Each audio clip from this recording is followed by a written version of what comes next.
Well, it's a bit difficult to say how it all started because it's never one event or it's always a lot of things.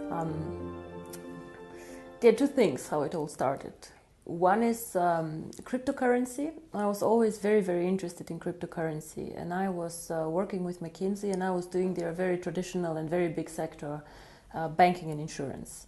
So Bitcoin somehow popped up and we were discussing it. And if I'm very honest, I did not believe in cryptocurrency. I did not believe in all this concept of digital currency, anonymous transactions and so on. But I still was following Bitcoin. And it got more and more successful and it got more and more interesting.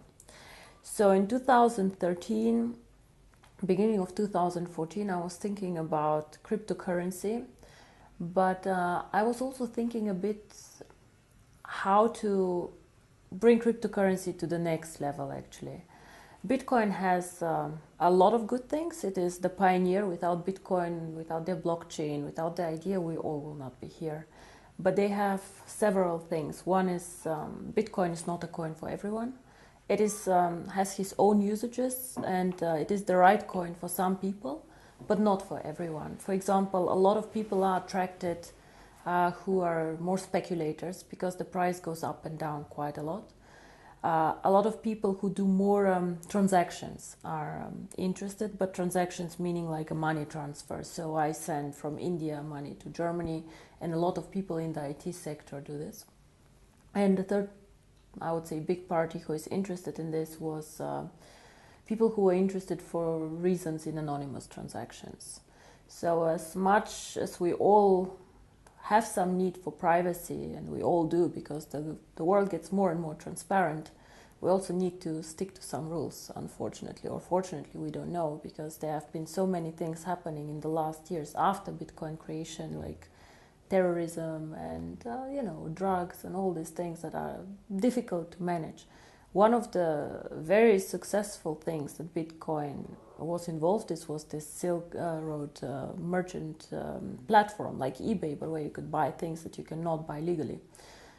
It was closed and eventually. So Bitcoin had very, very interesting ideas, but it was not a mass market cryptocurrency. And I thought if you simplify cryptocurrency so that everybody understands it, it could actually become something like Facebook, something like Uber. Uber is also a very interesting company, which is controversial. They change the way we live, the way we use transportation, and this is changing the world of payments and of finance. So cryptocurrency, yes, was very, very clear to me, I think end of 2013, maybe beginning of 2014. And then I was thinking how to bring this to the masses. When I started thinking about cryptocurrency, my contacts were more institutional, banking clients, big private equity funds, so people who definitely could get excited about cryptocurrency. For example, Goldman Sachs are also excited about the blockchain and so on, and they can invest in it. But unfortunately, these people do not have real contacts out there, retail people like you and me. So the idea was how to bring a good concept, an interesting concept, out to the people. And there I have a personal friend, his name is Sebastian Greenwood, who has been active in network marketing for quite a while.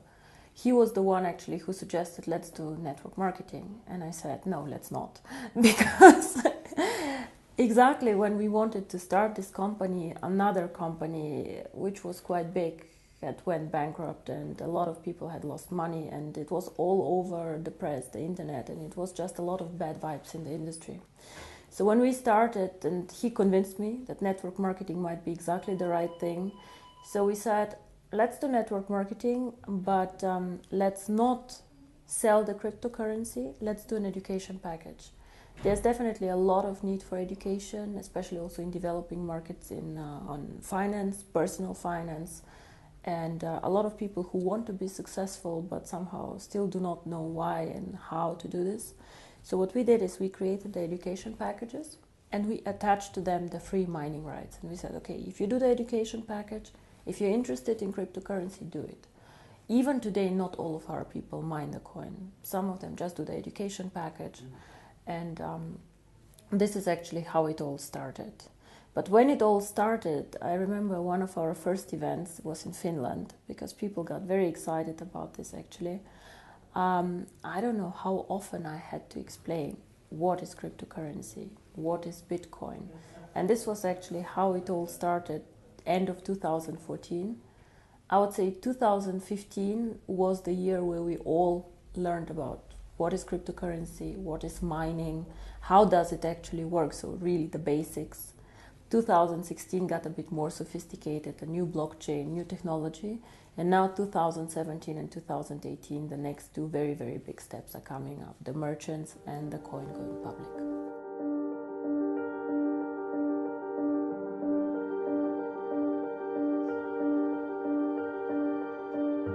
If you go to websites like CoinMarket or whatever, you will see that there are a lot of cryptocurrency out there. Nobody can say how many actually. It can be 400 or 500, we just don't know. So in my opinion, however, there are maybe 3 or 4 really big ones who are trying to be big, who are trying to find a niche and who are trying to do some work.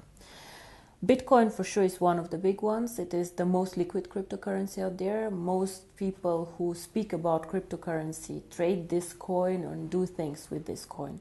Still, the transaction value is very, very low. So if you look at it, it's probably 3 to 4% of the coins who get transacted per day.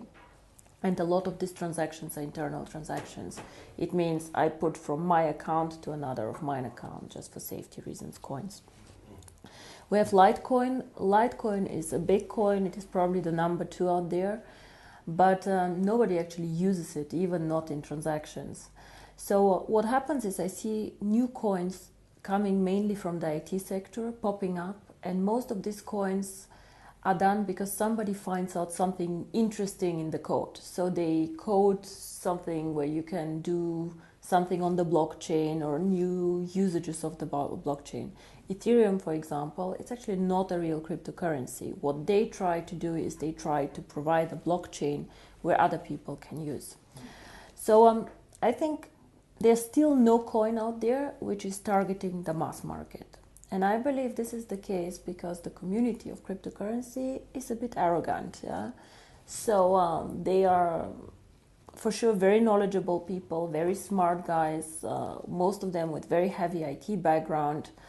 A lot of them also believing in this theory of, I would not call communism, but we should give something to the public, we should share it all and then see what happens. Nothing bad with this, but if you put something out there and give it for absolutely free to the people, you have no money to invest in infrastructure, you have no money to invest in a brand, and you somehow have to trust it that it will move in the right direction. So for sure they cannot invest in events like we do, they cannot invest in education, they cannot invest in a strategy. So I think what is unique about OneCoin.1 is we target the mass market. So we try to make the cryptocurrency as simple as we can, we try to link it to education, and we try just to be accessible for everyone. Make the mining very simple, make the usage very simple. The second thing that I believe we are unique is that we are very global. So we always try to create a currency that is present on all continents. It is not an easy task because sometimes it is much easier to be on one continent. For example, Europe, where people are very sophisticated, where they understand this, or China, where people also like a lot of digital currencies.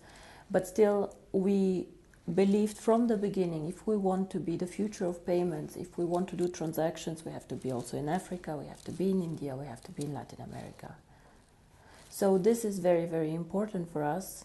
And the third thing that I believe is very, very important is we are one of the few cryptocurrencies that focus on usage. And I don't mean usage of the blockchain like others, like Ethereum, but I mean usage by people.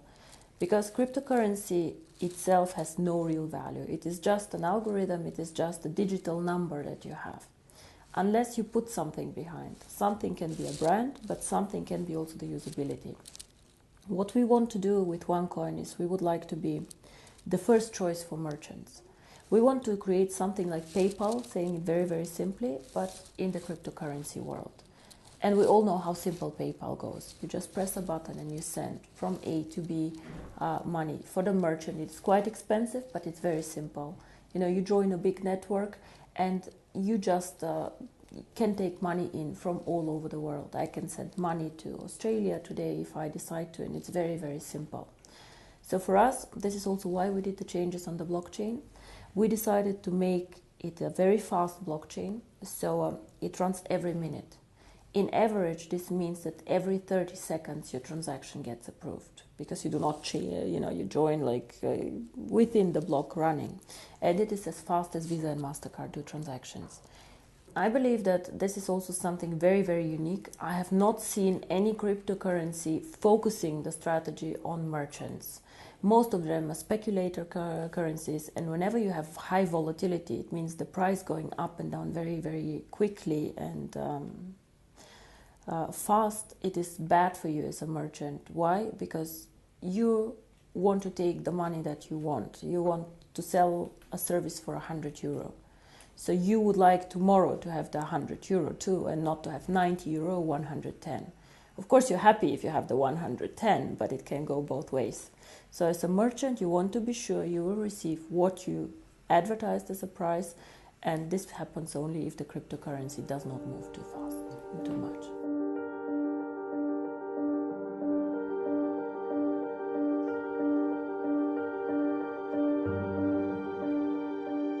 I believe that the network should do nothing else than communicating this, because I'm just making money, I'm just making commission. It can never be just the reason why somebody should join a network. Then you can sell soap, you can sell whatever is out there, I don't know, beds and things like this.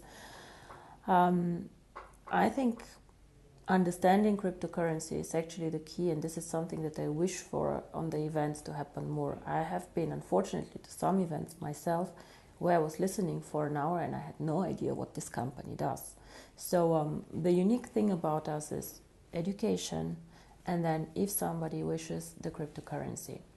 Of course, cryptocurrency can change the world, and I believe it will. The question is, will it be tomorrow? Will it be in a year, or in 2 years, or in 3? It is unstoppable. It already started. The interesting thing about cryptocurrency is it is so global that it is very difficult even to stop it. So much better than trying to stop cryptocurrency, in my opinion, is to regulate cryptocurrency. Just to regulate cryptocurrency as part of the financial landscape. We are not banks, for sure not, but to make some rules for people out there, because today everybody can go and create a cryptocurrency and start collecting money. This is not the way it should be. So what we, for example, do is we already started doing KYC procedures, things that you normally do for opening a bank account. Or if you're a merchant and you want to join us, you still have to provide us with some documents so we know what do you sell, what is happening, why is money being transferred. We don't have to, but we do this. So this is one thing with the merchants. It's a lot of freedom of business. For example, for the European market, if you're a small, innovative Swedish company, what can you do? You can develop some cool software, you can do things. Most of us are in the digital network, they are doing interesting things, and then you want to sell it to other markets. It can be Asia, it can be India, it can be everywhere. But China and India are very difficult to sell things to. They do not have the free capital flows that we have. So you might find a Chinese buyer, but it's difficult for you to get a payment. And it's very frustrating because you're a small company, you focus on software, you do not focus on international payments. If you're a big company, you can do this, but you don't have the know-how. Now here, cryptocurrency can help you, because OneCoin is very strong in China and is very strong, for example, in Europe. So what you can do is you can put your software in our shop that is starting now in next year. You can put up the price, whatever the price is that you would like, and then a transaction between a Chinese buyer and a European buyer can happen like this. Within 1 minute, the transfer is done. So this is something very exciting. For me, this is a bit more freedom of doing business. And the second thing, as you say, is the unbanked. Now, the unbanked, I don't know if you had a look what happened in India. India is a cash economy, so a lot of the poorer people who do not have a bank account for several reasons. Poor people normally do not trust banks. Poor people hoard the money for emergency. Within 4 days, they told them that they need to come and just give the cash that they have only up into a limit, and they needed to exchange it, and the other cash was just void. Now this is a disaster, and this disaster will not hit the rich people. It will hit like very, very small people who have their savings.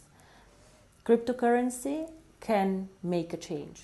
Now, you ask me, if a person is so poor he doesn't have a bank account, how will he deal with cryptocurrency? A lot of people have access to phones, so if you manage to link cryptocurrency to a phone, and of course it's already linked to the internet, you can give these people so many more options how to bank with us. So a cryptocurrency provides just another corridor how they can make money movements and how can they join the financial system. But we have to be very, very clear on this. This is probably the most complex part of what we're doing. The merchants, I believe, is quite simple to put together. Then you have to grow the merchant network. You have to be attractive, low-cost opportunity, fast, reliable, fine. But the remittances, you always need a point where cash gets collected. And this is the second part of the strategy, which will come most probably only after we open the coin for everyone. You need to make sure that there are points where you can make the virtual currency real. So where cash can come in that people have, they can send somewhere, and then they can get the cash and go to the supermarket and spend it. It can work, for example, if you get several partners to join. It can be a phone company, because you go and pay your phone bill, or you can just charge on your phone bill the cryptocurrency and back. It can be a big gas station chain, for example. It can even be a supermarket chain. Like if it's a big chain, they can take cash in for you, they can give cash out. For example, in Germany, a lot of supermarkets started giving cash out with your card. So the same can be done for cryptocurrency. You just need to find a lot of points and a lot of partners, again, a network, where they support the idea of cryptocurrency. And to be honest, I believe that this will happen because banks currently have a monopoly on many things, and they do not treat some of their clients in a good way. So I believe that the second system, a financial system, will be created and somehow will happen. How fast, I cannot tell you, but there's always this tipping point theory. Things start, grow, at one point of time, they just reach a point where it just gets inevitable and just like goes out.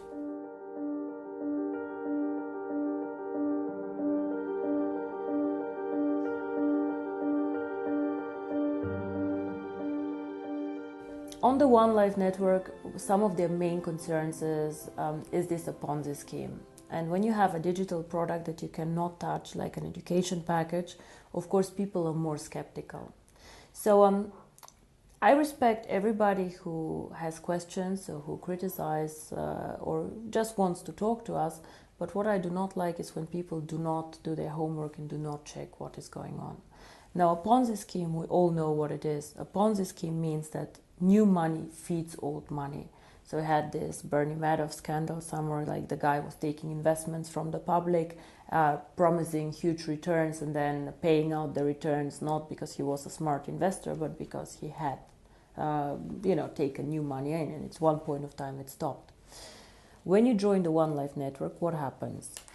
First of all, we have never made any return promises. Why? Because we are selling the education package. It's up to you if you mine the coin or not. What will happen to the cryptocurrency? We do not know. And this is a very, very clear statement. Cryptocurrency is one of the most risky asset classes out there.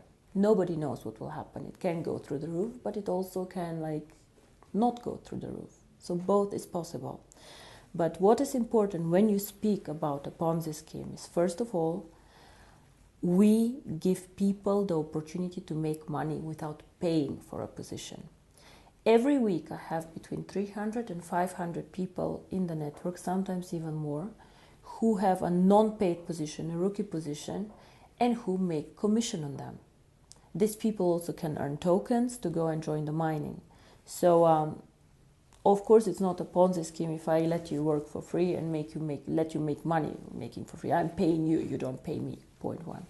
And the second point, which is very important, as I said, is fresh money feeding old money. Now, why and how am I obliged as a OneLife network to pay you? I'm obliged to pay you only a commission when you earn it. And you earn the commission only by making a sale. So only if you go and you sell a package, I am obliged to pay you. So I do not need to get somebody in my network to meet my obligation. If you all stop selling tomorrow, I don't have any obligations anymore to anyone on paying commission, because there's no sales event coming up. And this is very, very important. Whoever is interested, but unfortunately a lot of our critics are not interested in this, can check out also the legal opinions that we have. We have a Swedish legal opinion, we have an English legal opinion, we have a German legal opinion, Italian I think also. All of these jurisdictions are quite strict and have very clear rules. And all of this are saying we are not a Ponzi. Now, one thing that I would like, again, to make sure in the network, I believe that we as a company are very clear on what we do and what we don't. But sometimes some people get overexcited and say things that are simply not correct. So I, again, would like to ask all of our distributors to take education extremely serious. Educate the people that go out there, educate the downline and the distributors, so that the information that we provide to new people is correct. Because I believe our company and our product is exciting enough. We don't need to be selling so hard and saying things that are not correct. If you present the project in the right way, and if you present the stages that we go through, if your people are encouraged to go through the education, it is much easier for all of us, because we then understand OneCoin as a cryptocurrency needs to go through stages. It is for sure not get rich in 90 days thing, and I really do not want people to market this like this. Sometimes, all this, how we're portrayed by the media, is our own fault. A lot of things that the media write is distributor X said that, and even if distributor X said something wrong, I cannot attack this and I cannot get a lawyer to go against this because he really said this.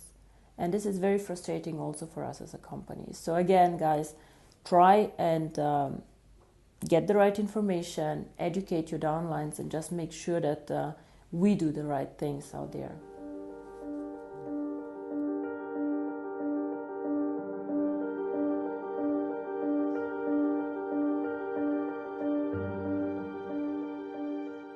So we had 2 very exciting years. We were growing very fast. We were doing very, very good things. We did some adjustments too as a company on the blockchain, things that we just did not know before when we started. For example, the blockchain and the merchants. Now, the best, I think, is yet to come, and the most exciting part is coming now, because now we have to move from just mining the coin into usability of the coin. And the first thing how you can use the coin is moving on with the merchants. 2017, January, February, we launched our own merchant platform. So what does this mean? As a merchant, you can join the platform for free, and you can sell your services or your products, whatever you have. You can sell it in this platform.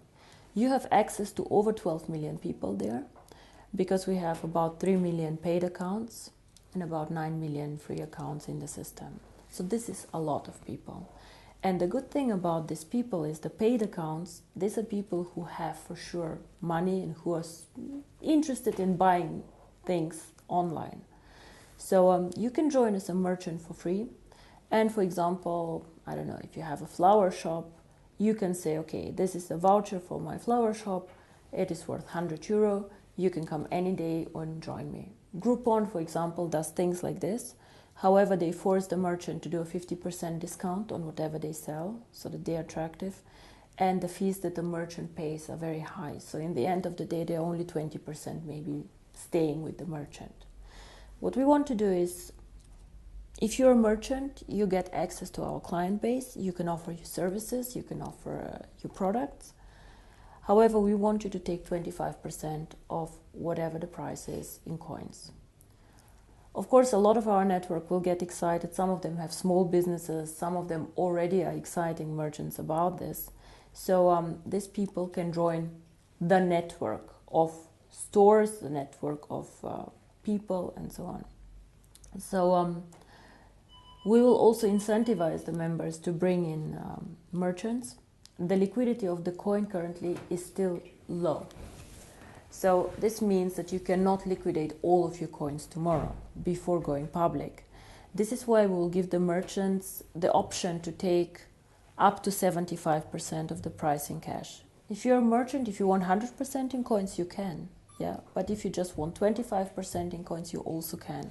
However, what we will do as a company, we will pay a BV value on the cash payments. Why do we do this? Because first of all, the more good merchants we get, the better for the coin value. And of course, we want this coin to be very, very successful and to get good merchants.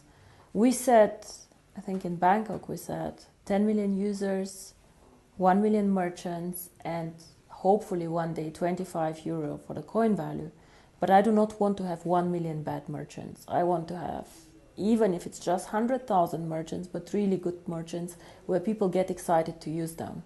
And I believe that in incentivizing our distributors who attract merchants for the network on the volume that the merchant makes is the right thing to do. Because it's so easy for me to sign up. I can sign up today 100 people, 100 merchants. If their products are too expensive, not attractive, bad quality, no point. So it's again, we trust each other as a network. We want the best for the network, and this is how we want to grow as a network. And of course, it's very nice for you as a merchant. You know, you put the OneCoin sign on your door. I accept OneCoin. People maybe come and ask you, what is OneCoin? I want to know more about it. Then the merchant can go and say, okay, this is an education package. If you want, please have a look. And again, the network wins from this. So 2017, to get back to your question, for me is the year of the merchants, while 2018 is then the year where the coin has to go public.